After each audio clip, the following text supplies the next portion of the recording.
Accélération divine et la bénédiction financière, ce sont deux ouvrages portés sur le fonds baptismaux par le pasteur Daniel Kawata à Lubumbashi. L'apôtre Jean-Clément Ndiaye, représentant légal de l'église Nouvelle Cité de David et auteur de ces ouvrages, veut, à travers ses écrits, encourager les Congolais à entreprendre pour leur propre épanouissement.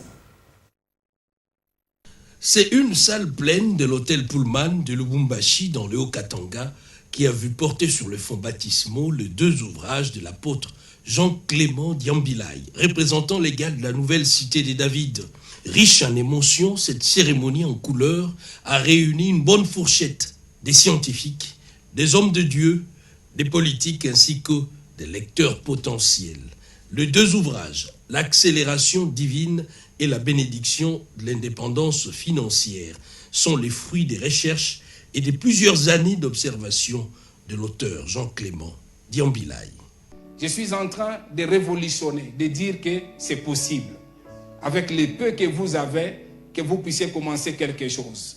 Je parle aussi dans ces livres que ce n'est pas important de faire des choses pour paraître. Il faut faire un effort pour être. Quand on est réellement, on ne va pas vivre comme si c'était dans un film. Donc on vit au dépend de ses moyens. C'est vrai qu'il y a certaines choses qui arrivent avec de l'âge. Le clou de la manifestation a été sans nul doute les baptêmes de ces deux précieux instruments scientifiques et spirituels par les révérends Daniel Kawata, parrain de l'événement, suivi de la vente promotionnelle et la dédicace. C'est un honneur pour moi de me retrouver aujourd'hui parmi vous pour porter au fond baptismaux les deux livres de notre bien-aimé apôtre Jean-Clément Ndiaye. Je veux le remercier pour nous avoir appelés et associés à cela. Nous avons affaire à deux livres. L'un, comme le conseiller venait de le dire, porte 12 principes. En fait, les chapitres sont subdivisés en principes.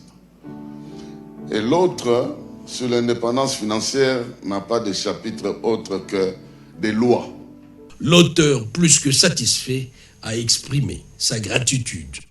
Nous parlons sur certains principes qu'il faut mettre pour quitter de la précarité, des situations où vous êtes bloqué sur les plans financiers. Nous croyons réellement que Dieu, qui est le maître des temps et des circonstances, nous accordant sa propre bénédiction, celle qui enrichit, qui ne se fait suivre d'aucun chagrin. C'est possible de quitter de la précarité, de quitter de la pauvreté, qui peut être une malédiction, mais c'est possible de quitter en respectant certains principes.